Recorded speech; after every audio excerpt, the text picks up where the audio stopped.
ለፓስተር ጌቱ አያሌው የክብር ዶክትሬት ሊሰጣቸው ነው። መቼና ማን የሚሰጣቸው የሚለውን ዝርዝር መረጃ አለን። የቤኒሂን ወደ ኢትዮጵያ መምጣት እየቀረበ ነው። አዘጋጆቹ በድጋሚ በመስቀል አደባባይ የሰጡትን መግለጫ በስፍራው ተገኝተን ተከታትለን አነግራችኋለን።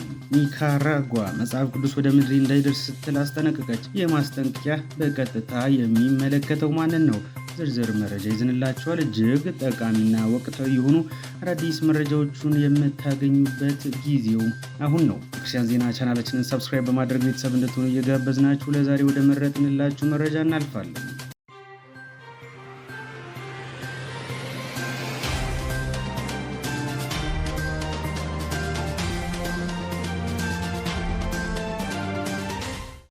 በጌታ ቤት ከ50 ዓመታት በላይ ያገለገሉትና የሐዋሳ ሕይወት ብርሃን ቤተክርስቲያን ዋና መጋቢ ለሆኑት ለመጋቢ ጌቱ አያሌው የክብር ዶክትሬት ሊሰጣቸው መሆኑን የክርስቲያን ዜና ሰምተናል። መጋቢ ጌቱ ይህንን የክብር ዶክትሬት በነገው ዕለት በሐዋሳ ከተማ በሚደረገው የምርቃት ስነስርዓት ላይ የሚከናወን ሲሆን የክብር ዶክትሬቱንም የሚሰጣቸው ገሊላ ኢንተርናሽናል ሴሚናሪየም እንደሆነ ታውቋል። ገሊላ ኢንተርናሽናል ሴሚናሪየም ምሳሌነታቸውን ለትውልድ ይተላለፋል ያላቸውን ጀግና የወንጌል አርበኞች ከ2013 ጀምሮ ላለፉት 5 ዓመታት በወንጌል አገልግሎት ዘርፍ የክብር ዶክትሬት ሲሰጥ መቆየቱ ይታወሳል። ሴሚናሪው ከዚህ ቀደም ሲያደርግ እንደነበረው የኢትዮጵያ ቤተክርስቲያንና የኢትዮጵያን ሕዝብ ላለፉት 54 ዓመታት በአመራርነትና እረኝነት ላገለገሉት መጋቢ ጌቱ አያሌው ከልካይ የክብር ዶክትሬት ዲግሪ በመስጠት ያከብራቸዋል ተብሏል። የሴሚናሪው ሴኔት ውሳኔ መሰረት ሴሚናሪው ነገ በሐዋሳ ሕይወት ብርሃን ቤተክርስቲያን እውቅና እንደሚሰጣቸው ታውቋል። መጋቢ ጌቱ በሐዋሳ ሕይወት ብርሃን ላለፉት 42 ዓመታት በዋና መጋቢነት እያገለገሉ የሚገኝ ሲሆን የኢትዮጵያ ወርልድ ቪዥን በቦርድ አባልነት 10 ዓመታት ያህል አገልግለዋል። የደቡብ ኢትዮጵያ ወንጌላውያን ቤተክርስቲያናት ህብረትንም ለ20 ዓመታት በመምራት አገልግለዋል። የክርስቲያን ዜና ለመጋቢ ጌቱና ለቤተሰቦቻቸው የተሰማንን ጥልቅ ደስታ እየገለጸን በቅርብ ቀን አገልግሎታቸውን በተመለከተ አጠር ያለ ትንታኔ ይዘንላቸው የምንመለስ ይሆናል። የገሊላ ኢንተርናሽናል ሴሚናሪየም ከዚህ ቀደም ለወንጌላዊ አሰፋ ደምሴ፣ ለመጋቢ ዮሐንስ ባሰና፣ ለመጋቢ ጢሞቴዎስ ባራሳና ለመጋቢ ኤክታ ኤራንሳን ጨምሮ በርካታ በወንጌል ዋጋ ለከፈሉ አባቶች የክብር ዶክትሬት መስጠቱ ይታወሳል። የወንጌል ገበሬ ወንጌላዊ አስፋው ደምሴ ወደ መድረክ ይመጣሉ። በታላቅ ደመቅ ባለ ጭብጨባ ሸኙልን።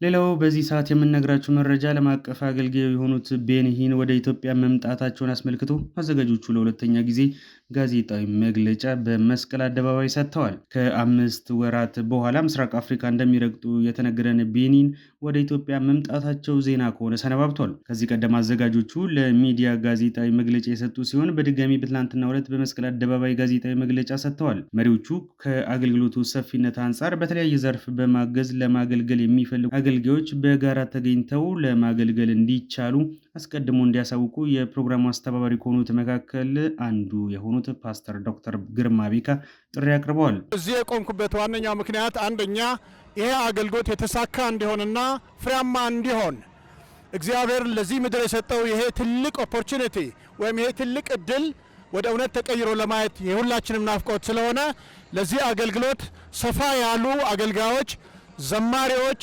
አሸሮች በተለያየ አገልግሎት ዘርፍ የሚያገለግሉ ፕሮቶኮል ሆነው የሚያገለግሉ አገልጋዮች በሙሉ ለዚህ ዝግጅት ያስፈልጉናል።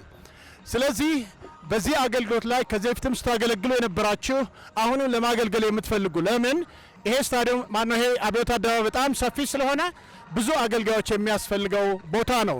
ስለዚህ ቀደም ብላችሁ ታገለግሉ የነበራችሁ ብዙዎች አላችሁ። አሁንም በተጨማሪ ደግሞ ብዙ አገልጋዮች የሚያስፈልግበት ኢቨንት ስለሆነ እባካችሁ በዚህ ጉዳይ ጸጋው ያላችሁ ለማገልገል ፍላጎት ያላችሁ ሰዎች እንድትመዘገቡና በሚሰጣችሁ ምናልባት በቴሌግራም ላይ በሚለቀቀው የተለያዩ አድራሻዎች ስማችሁ እንድትሰጡን በቅርብ ጊዜ እንፈልጋለን። ለዚህ እንድትዘጋጁ ነው።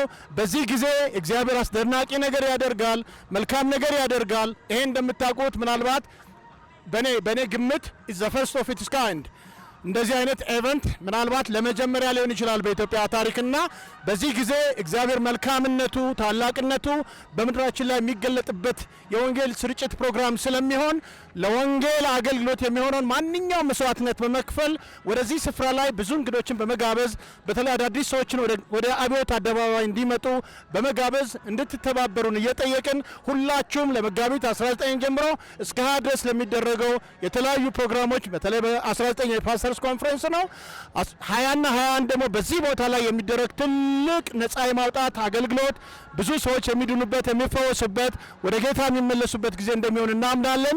በጸሎታችሁ እንድትተባበሩን በጌታ ፍቅር እየጠየኳችሁ ሁላችሁም ለዚህ ፕሮግራም ራሳችሁ እንድታዘጋጁ አሳስባችኋለሁ።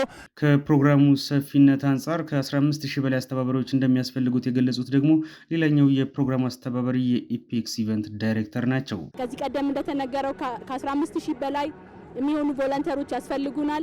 ለዚህ ለመመዝገብ የተዘጋጀ ስልክ ቁጥር አለ 0989 15 16 17 በማድረግ ቴሌግራም ላይ ወይም በቀጥታ ስልክ በመደወል መመዝገብ ትችላላችሁ። ድርጅታችን ዝግጅታችንን አጠናቀናል። ዛሬ ላለፉት 14 ዓመት የፓስተር ቤኒንን አገልግሎት በተለያዩ ዓለማት ላይ ስታዘጋጅ የነበረችው ወይዘሪት ሜሪዳውን በዚህ ተገኝታለች። የተለያዩ ስልጠናዎችን የተለያዩ ከከፍተኛ አመራሮች ጋር የተለያዩ ሚቲንጎችን አድርጋለች። በቀጣይ የሚሆኑ አቅጣጫዎችን አስቀምጠናል። ሁላችሁም ለዚህ ታላቅ ኢቨንት ተጋብዛችኋል። መጋቢት 19፣ 20፣ 21 በመስቀል አደባባይ አይቀርም።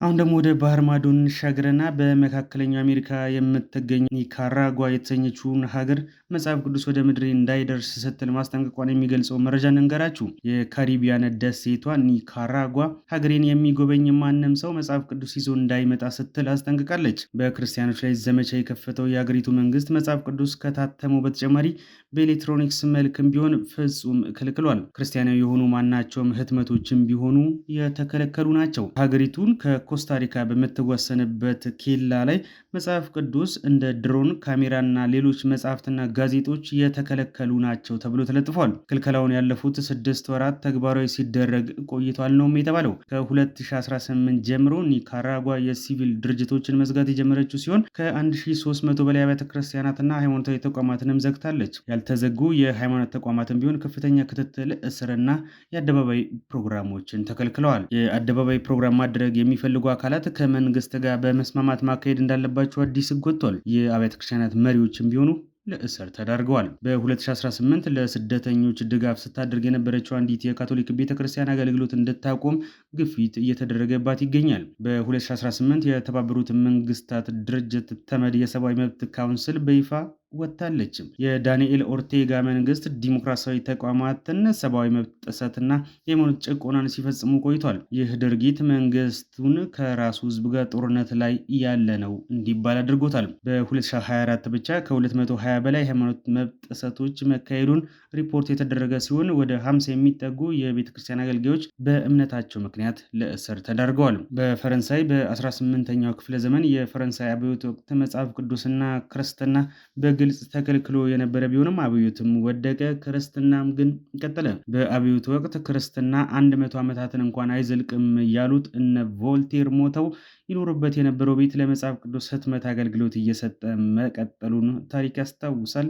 ክርስቲያን ሶሊዳሪቲ እንዳስነበበው ለዛሬ ልነግራችሁ ወደድነውና የመረጥንላችሁን ያቀረብንላችሁ። ለቻናላችን አዲስ የሆናችሁ ቻናላችን ሰብስክራይብ በማድረግ ቤተሰብ በመሆን በየጊዜው አዳዲስ መረጃዎችን ከኛ ያገኙ። የምናቀርብላችሁን መረጃዎች ከወደዳችኋቸው ለወዳጅ ቤተሰቡ እንዲደርስ ሼር ያድርጉላቸው። በድጋሚ በአዳዲስ መረጃዎች እስክንገናኝ ሰላም።